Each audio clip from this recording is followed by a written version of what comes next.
আসসালামু আলাইকুম, কেমন আছেন সবাই? আমি সাগর ফ্রম টেকনোলিজম। আজকের এই ভিডিওতে দেখাবো কিভাবে ফেসবুক রিকমেন্ডেশন সাসপেন্ড করা থেকে আপনি রিকমেন্ডেড করবেন কিভাবে। ফেসবুকের পেজ বা প্রোফাইল যাই হোক না কেন, সেটা যদি রিকমেন্ডেশন সাসপেন্ড হয়ে যায় তাহলে পেজের যে রিচ সেটা কমে যায়, ভিউ বা আপনি যেই ধরনের ইনকামের যে টার্গেট করছেন সেটা কমে যাবে। আর দ্বিতীয়ত মনিটাইজেশন যদি অন না থাকে তাহলে কিন্তু মনিটাইজেশন অন করার ক্ষেত্রে একটু ঝামেলা পোহাতে হয়। তো সেক্ষেত্রে আমরা কীভাবে এই রিকমেন্ডেড কীভাবে করব সেটা আপনাদেরকে দেখাবো। যদি আপনার রিকমেন্ডেড সাসপেন্ড হয়ে থাকে, তো রিকমেন্ডেড সাসপেন্ড বিভিন্নভাবে হয়ে থাকে। ফেসবুকের আপডেট অনুসারে হতে পারে, অথবা নিজের কন্টেন্ট শেয়ারিংয়ের ক্ষেত্রে বা ভায়োলেশনের ক্ষেত্রে, যে কোনো ক্ষেত্রে হতে পারে। তো সব মিলিয়ে আমরা দেখাবো কীভাবে করতে হয়। তো এটা হয়তো দেরি হতে পারে 24 আওয়ার অথবা 72 আওয়ার্স, মানে যে কোনো দিন হতে পারে, 2 দিন 3 দিন একদিন এরকম দেরি হতে পারে আবেদন করার পর আপনার এটা রিকমেন্ডেশনে আসতে।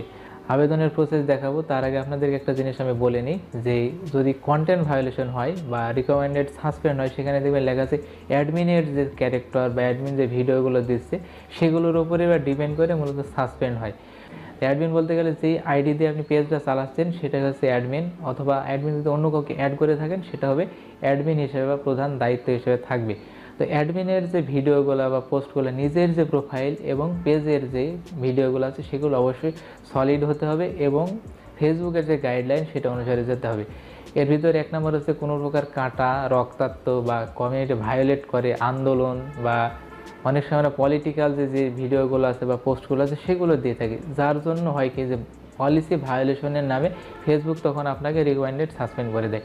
তো এর জন্য আপনাকে করতে হবে কি, আপনার যে অ্যাডমিনের যে প্রোফাইল আছে সেটা এবং যেই প্রোফাইল থেকে পেজটা পরিচালনা করছেন সেই পেজটা, দুটোতেই সকল ধরনের পোস্ট ফেসবুকের যে কমিউনিটি গাইডলাইন আছে সেটা অনুসারে যেতে হবে।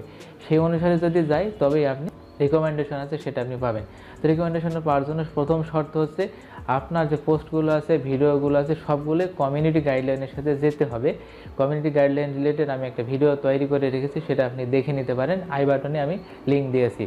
তো সেটা আপনি তৈরি করলেন, মনে করলাম আপনি তৈরি করলেন, তৈরি করার পর এখন আপনি যেটা করবেন, এখন আমরা আবেদন করব। আবেদন করার পূর্বে বা পরে আপনি আপনার ওই পেজে বা যেই পেজটা আপনি করতে চাচ্ছেন সেই পেজে নতুন একটা অ্যাডমিন তৈরি করে রাখবেন। নতুন একটা পেজকে বা নতুন একটা প্রোফাইলকে আপনি অ্যাডমিনের দায়িত্ব দেবেন। এর ফলে হবে কি, ওই যে পূর্বের যে অ্যাডমিন আছে সেটা কেটে গিয়ে নতুন একটা অ্যাডমিন আসার ফলে যেটা প্রোফাইলটা সলিড আর কি, সেই ধরনের প্রোফাইলকে আপনি অ্যাড করবেন অ্যাডমিন হিসেবে। অ্যাডমিন হিসেবে অ্যাড করার ফলে নতুন দায়িত্ব আসবে। তো সেক্ষেত্রে নতুনভাবে সব কিছু পাওয়ার ফলে আপনি রিকমেন্ডেশন পাওয়ার জন্য সম্ভাবনাটা ব্যাপক হয় বা পাওয়ার সম্ভাবনাটা থাকে। আর এরকম যদি কোনো পোস্ট থাকে যেটা কমিউনিটি গাইডলাইন ভায়োলেট করে বা কপিরাইট বা ফেসবুকের যে রুলস আছে সেই অনুসারে যায় না, সেটা আপনি ডিলিট করে দেবেন, বা যে পোস্টগুলো আছে সেটা ডিলিট করে দেবেন, যার ফলে আপনি আর পরবর্তীতে কোনো সমস্যায় পড়বেন না এবং আবেদন করার পরে এটা হয়ে যাবে।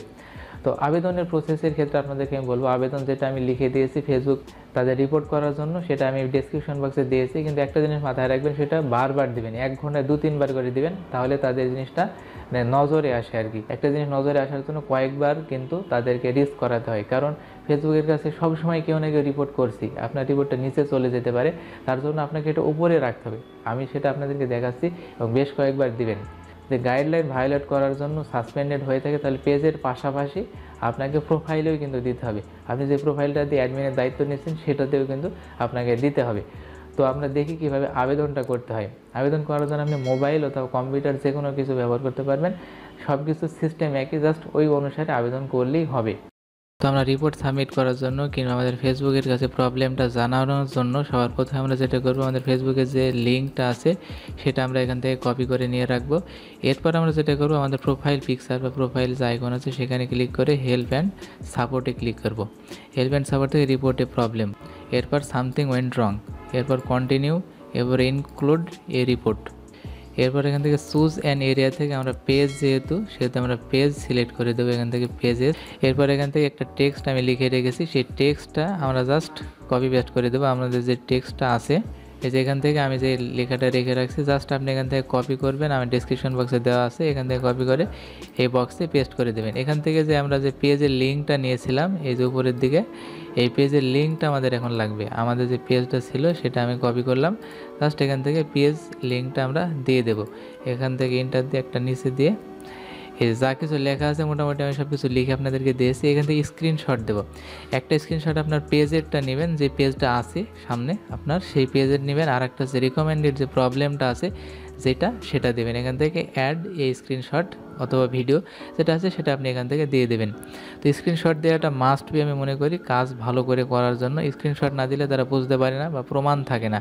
প্রমাণ দেখানোর জন্য বা আমাদের সমস্যাটা তাদের সম্মুখে দেখানোর জন্য মূলত আমরা স্ক্রিনশটটা দিব। এখান থেকে অ্যাড স্ক্রিনশটে ক্লিক করে আপনি এখান থেকে আপনার যেখানে আছে সেখান থেকে সিলেক্ট করে দেবেন জায়গা, সেখান থেকে দিয়ে আপনি এখান থেকে জাস্ট ক্লিক করে আপলোড করে দেবেন। এখন কথা হচ্ছে, যদি আপনার সমস্যা গুরুতর হয় তাহলে আপনি যেটা করবেন, বেশ কয়েকবার এভাবে সাবমিট করবেন। আপনার প্রোফাইল সহ দেবেন, আমি আগে যেভাবে বলেছি প্রোফাইল সহ পেজ সহ বেশ কয়েকবার এখান থেকে দিয়ে সাবমিট করে দেবেন।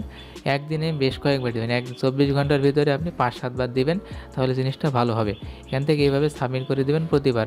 আর যদি গুরুতর সমস্যা হয় বা কমিউনিটি গাইডলাইনের কারণে হয় তাহলে আপনার প্রোফাইল থেকেও দেবেন। তো এই পর্যন্ত আসার পর যদি আপনি কমিউনিটি গাইডলাইন ভায়োলেট বা যে কোনো ধরনের সাসপেন্ডেড রিকমেন্ডেশন থাকে সেটা থেকে যদি আপনি পেয়ে থাকেন, অবশ্যই ভিডিওর নিচে কমেন্ট করবেন, আপনার অভিজ্ঞতা শেয়ার করবেন আমাদের সাথে, আমরা সে অনুসারে কাজ করবো। আমরা সকলেই চাই সাকসেস হতে।